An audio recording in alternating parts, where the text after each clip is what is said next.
Hello again, Andy with HandyANDYHome.com. We're at 770-912-2829. And welcome back to another inspection run through. This one is for a buyer's agent over at Mark Spain's group. And this is a beautiful house over in the Lawrenceville area.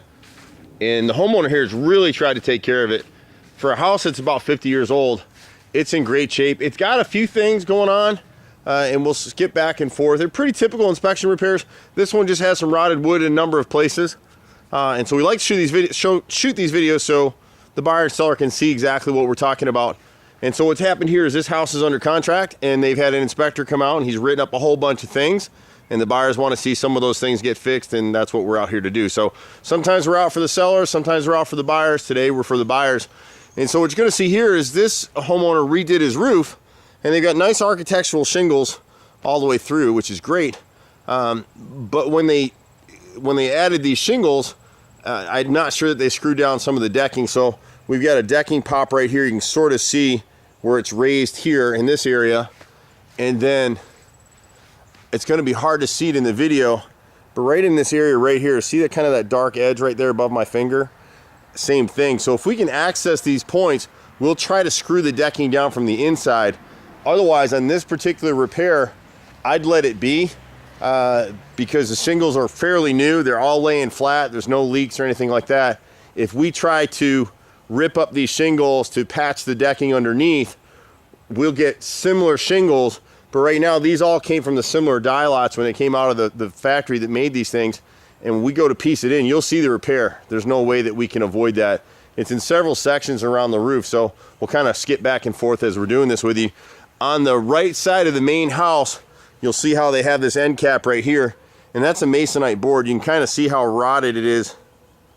See all the wave right there?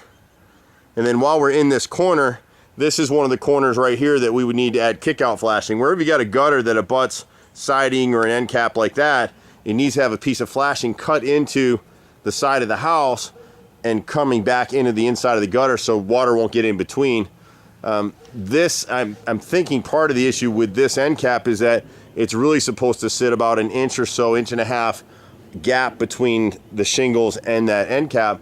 My guess is that it did have that gap originally, and architectural shingles are a lot thicker, so when they added that, they took away the gap. It's just my guess. Not really the house whisperer, but we see so much stuff out here. Everything else in this area right here is good. You know, where you've got a gutter ending here, it's open at the end, so you don't need a piece of kickout flashing installed there. Same thing on this piece right here. And then when you get to this corner right here, so this is the left corner of the main house, and you can see where this soffit has rotted here, this little piece underneath. And then he's touched up the paint, and someone has pieced in some wood here. But again, you have that masonite laying right on the roof right here. And you see where it's recessed. And then we've got a little bit of rake mold. The rest of this is good. You can't see it in the video, but there's about 4 or 5 feet of rake mold. That's that little trim piece right there. And unfortunately, when the builders did this, this is an interior piece. We'd like to see one whole piece go all the way through. But there's about 4 or 5 feet up there that's rotted. And then over here on the left corner, up against the garage, you can see again, they've got that masonite strip up through here. Then they got a 1x10 on top of it, and you can kind of see the waver in the bottom of this edge. See that? That's all rotted right in there. And this is one that was pictured in the report. Same thing right here. This soffit, see all the holes in the bottom of it? Those are rotted as well. And then again, you've got the kickout flashing on this corner.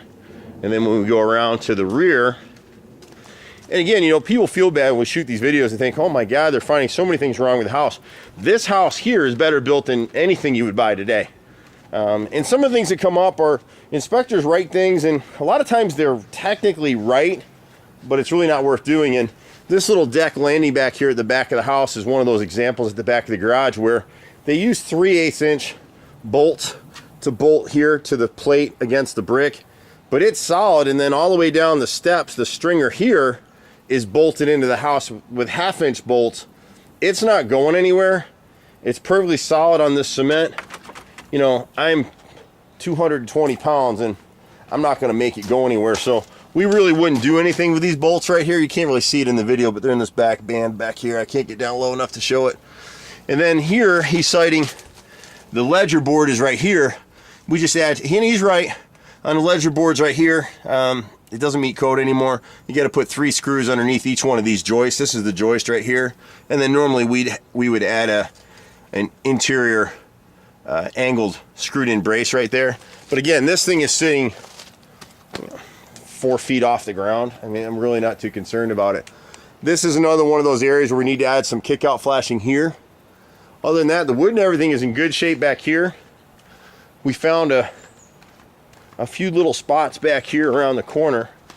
Oops, and our poor homeowner is trying to do his thing. So when you see the back corner right here, a lot of times when contractors do these gutters, and hopefully it'll come out, see how they overlap that corner? And you see the 2 screws in the bottom of it? We show this all the time. So what's happened is, because they didn't use a separate corner piece there, this is 6-inch gutter, which is great, but it's rotted that fascia in that corner right there. So it's just a little bit of rot. It's the only section of fascia that we found that was rotted. And then we can go ahead and seal that for the buyers. And then as you come around the right side corner right here, the painters, or it may even been a homeowner, on the left rear corner right here, you can see the putty in this corner that they painted over. So that's actually all rotted. And it's got into that triangle piece, we call that a dog ear. And then you can see all that right there. So they've covered over the rot. But when they do stuff like that, it's just like tooth decay. The fungi that causes wood rot is anaerobic. So once you cover it over, you gave it a Hotel 6 and it's just going to continue to eat and rot. So we need to repair that. And then the last piece of rot is right here on the right front corner right here. Same thing. They put some putty in it. The dog ear is good, but that 1x10 underneath it is rotted. The rest of the stuff on this house is a little bit of electrical stuff, pretty minor stuff. Overall, this is what we do. We do tons of this stuff. We work for real estate agents all over Metro Atlanta. Been doing it for 25 years. It's my brother and myself, and we got a whole team of guys.